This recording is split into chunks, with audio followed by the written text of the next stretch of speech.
Shalom Bapak Ibu, Saudara-saudara yang diberkati oleh Tuhan. Kita akan merenungkan kebenaran firman Tuhan pada saat ini. Namun sebelumnya mari kita satukan hati dan pemikiran kita. Kita bersekutu di dalam doa. Bapa di dalam Yesus, terima kasih buat segala kemurahan yang Tuhan boleh berikan dalam kehidupan kami. Napas kehidupan, kesehatan yang Tuhan percayakan bagi kami pada saat ini.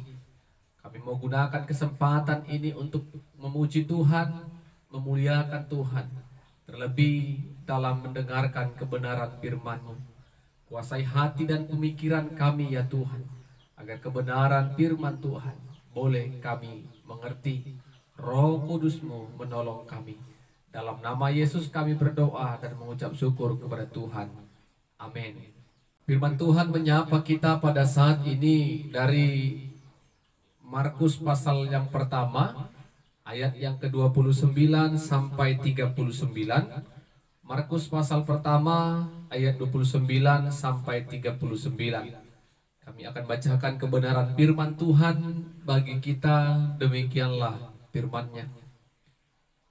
Sekeluarnya dari rumah ibadat itu, Yesus dengan Yakobus dan Yohanes pergi ke rumah Simon dan Andreas.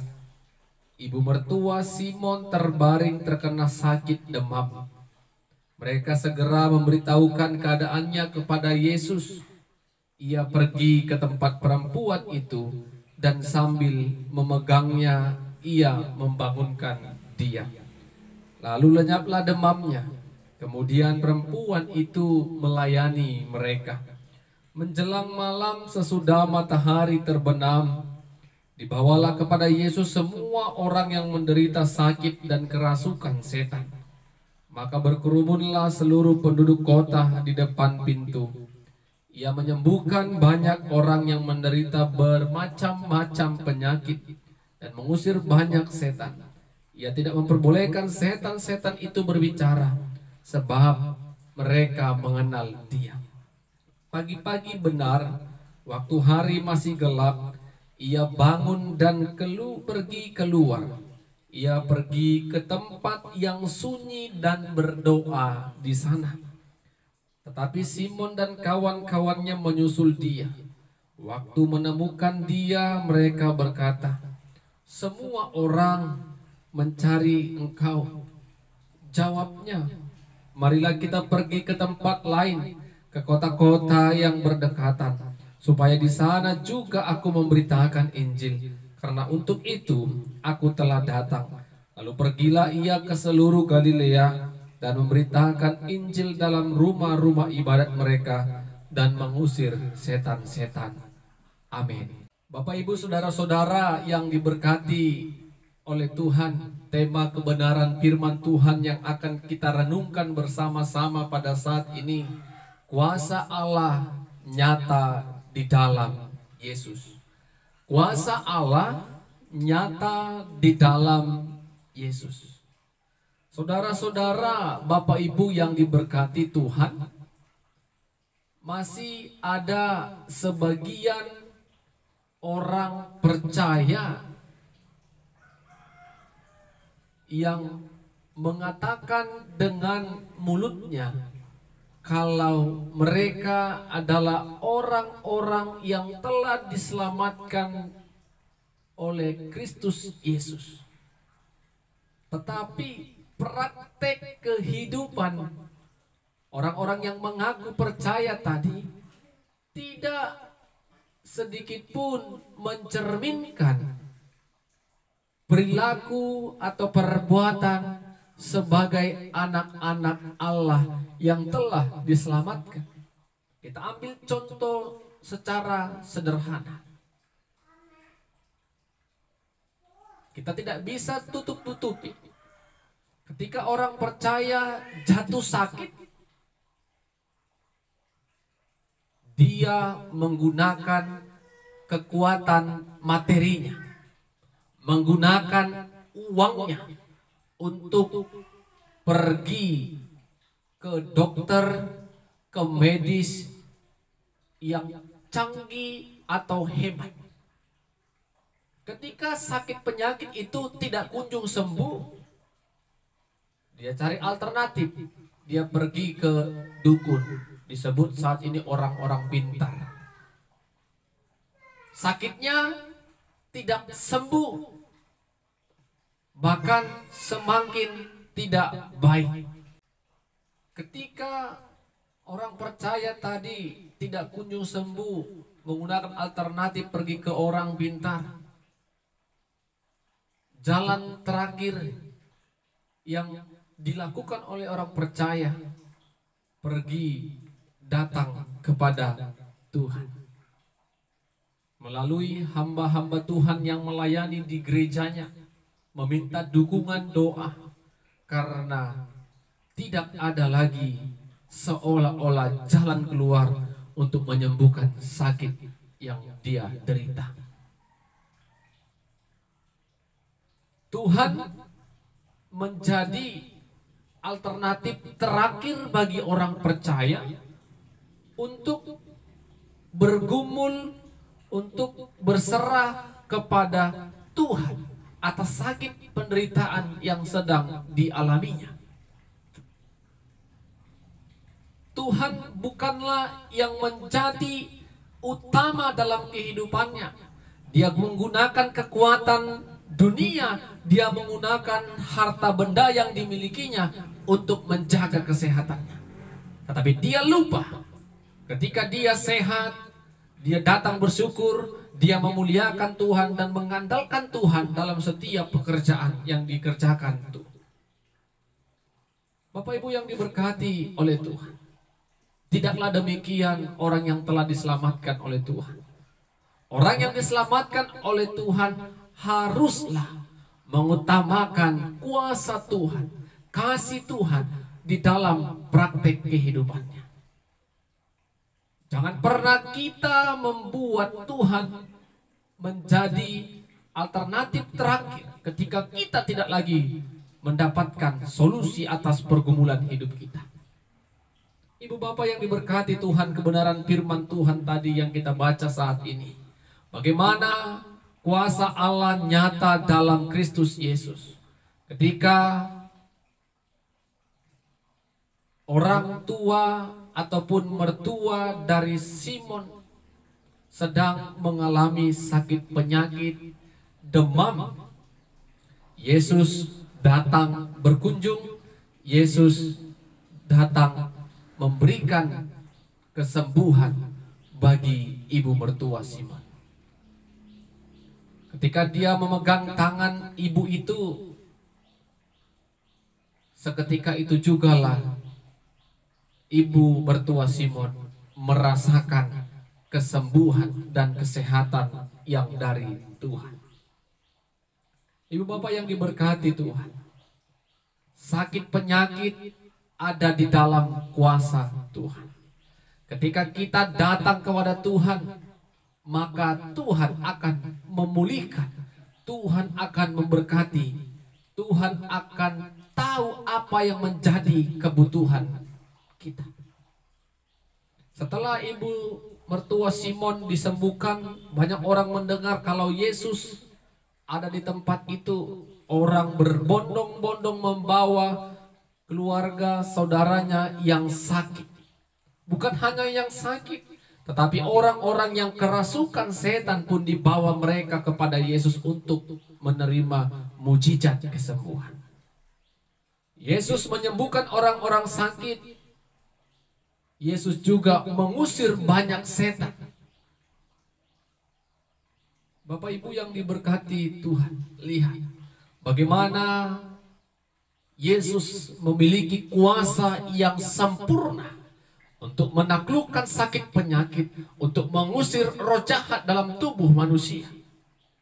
Tetapi kita lihat, Yesus melarang setan-setan itu berbicara, karena setan itu mengenal Yesus sebagai anak Allah. Bapak Ibu yang diberkati Tuhan, kita jangan hanya mengenal Yesus, Karena setan pun mengenal, tetapi setan tidak taat atau mau melakukan apa yang menjadi kehendak Tuhan. Pengenalan kita kepada Tuhan tidaklah cukup kalau kita melakukan praktek-praktek kehidupan tidak berkenan di hadapan Tuhan. Itu semua akan menjadi sia-sia. Kita mau mengenal Tuhan dan kita mau juga tunduk dan taat atas perintah Tuhan yang memerintah kita untuk melakukan apa yang diinginkan Tuhan untuk kita kerjakan. Ibu bapak yang diberkati Tuhan, setelah Yesus melakukan mujizat, menyembuhkan orang sakit, mengusir setan, beristirahat di rumah itu, dan pagi-pagi benar dia pergi keluar dari rumah itu ke tempat yang sunyi untuk berdoa seorang diri. Ketika dia selesai berdoa, murid-muridnya datang menyusulnya dan mereka mengatakan, banyak orang mencari engkau. Lihat Bapak Ibu, pagi-pagi benar pun sudah banyak orang yang mencari dan menantikan mujizat yang dilakukan oleh Yesus. Tapi apa kata Yesus? Mereka juga harus pergi ke kota-kota lain untuk memberitakan Injil. Bapak Ibu, ada hal yang menarik perlu kita perhatikan. Mengapa Yesus harus berdoa? Ada dua hal yang boleh kita lihat. Pertama, Yesus mau memperlihatkan bahwa dirinya memiliki hubungan yang baik, relasi yang baik kepada Bapa yang di surga. Dengan dia berdoa, bersekutu kepada Bapa, dia mau berikan teladan bagi kita. Dia memiliki hubungan yang baik, memiliki hubungan yang intim kepada Bapaknya yang di surga. Dan yang kedua Bapak Ibu, sebelum melakukan segala aktivitas pelayanannya, dia tidak lupa menyerahkan hidupnya. Apa yang akan dia kerjakan seturut dengan kehendak dan rencana Tuhan. Penyerahan dirinya yang sempurna dia serahkan kepada misi Allah yang besar untuk memberitakan Injil, untuk menjadi keselamatan bagi umat manusia. Itu yang boleh kita lihat. Jadi Bapak Ibu yang diberkati oleh Tuhan, apa yang mau kita renungkan dari kebenaran firman Tuhan pada saat ini? Yang pertama, percayalah kepada kuasa Tuhan dengan sempurna. Ketika kita sudah percaya kepada kuasa Tuhan, Bapak Ibu yang diberkati Tuhan, segala sesuatunya yang akan kita kerjakan, lakukan, dan apa yang sedang terjadi dalam kehidupan kita, kita percaya kuasa Tuhan terus memelihara setiap kehidupan kita. Jangan pernah andalkan hartamu, jabatan, pangkat, bahkan kehebatan sosialmu untuk membuat dirimu menjadi orang-orang yang disanjung-sanjung. Ketika engkau jatuh lemah, semua perlahan-lahan akan pergi meninggalkan kita. Ketika kita sudah tidak berdaya lagi, seolah-olah kita punya alternatif dengan kekuatan-kekuatan dunia, padahal itu semakin menjerumuskan kita ke dalam maut dan tidak menjawab solusi. Jadikanlah Tuhan utama dalam situasi apapun yang kita alami, yang kita rasakan, untuk memelihara, untuk menjaga, untuk melindungi kehidupan kita. Yang kedua, Bapak Ibu yang diberkati Tuhan, berikanlah respon yang positif, respon yang baik ketika Bapak Ibu saudara-saudara menerima berkat yang daripada Tuhan. Seperti teladan yang diberikan ibu mertua Simon tadi. Dia sembuh. Setelah sembuh, ibu mertua Simon tadi melayani Yesus dan murid-murid. Respon yang baik, respon yang begitu positif diperlihatkan oleh ibu mertua Simon tadi. Sakit penyakitnya sembuh, dia semangat yang sempurna untuk melakukan pelayanan, melayani Yesus yang sedang berada di rumahnya. Itu adalah teladan bagi kita. Ketika berkat-berkat Tuhan, anugerah Tuhan kita rasakan, respon apa yang sudah kita buktikan, tunjukkan kepada Tuhan? Apakah kita mau ambil bagian dalam pelayanan gereja Tuhan? Apakah kita mau menjadi berkat bagi sesama? Tentu setiap orang pribadi memiliki berkat yang berbeda-beda, talenta dan potensi yang berbeda-beda. Ketika Tuhan izinkan itu bersama dengan kita, apa respon yang kita berikan kepada Tuhan? Yang ketiga, Bapak Ibu yang diberkati Tuhan, pentingnya berkomunikasi dengan Tuhan melalui doa kita. Membuktikan kedekatan kita, hubungan kita kepada Tuhan. Bukan hanya itu, bukti kita menyerahkan aspek kehidupan kita kepada Tuhan yang telah menciptakan kita dan yang akan mengajari kita untuk melakukan apa yang Tuhan inginkan untuk kita kerjakan di hari-hari yang akan datang. Menyerahkan diri kita sepenuhnya kepada kuasa Tuhan. Apapun yang akan terjadi, Tuhan menolong kita. Jadi Bapak Ibu yang diberkati Tuhan, Yesus sudah memberikan teladan bagi orang-orang percaya. Dia mengambil waktu yang tepat, pagi-pagi benar, dia datang berkomunikasi kepada Tuhan. Banyak waktu yang Tuhan berikan bagi kita dalam keadaan hening. Sudahkah kita mempergunakan itu dengan baik untuk datang bersekutu kepada Tuhan, berbicara kepada Tuhan,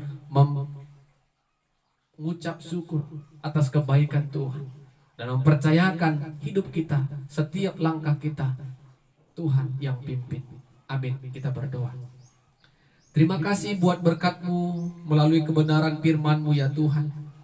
Roh-Mu yang kudus menolong kami, agar kami percaya kepada kuasa Tuhan yang tetap memberikan yang terbaik dalam kehidupan kami.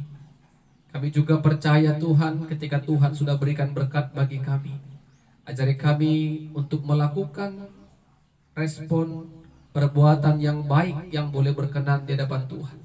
Dan kami kembali diingatkan untuk memiliki hubungan yang baik kepada Tuhan melalui doa-doa kami. Biarlah Roh-Mu yang menolong kami, Roh-Mu yang mengingatkan kami untuk mempercayakan hidup kami, menyerahkan hidup kami ke dalam kuasa Tuhan melalui doa kami. Dalam nama Yesus kami berdoa dan bersyukur. Amin. Shalom. Tuhan Yesus memberkati kita semua.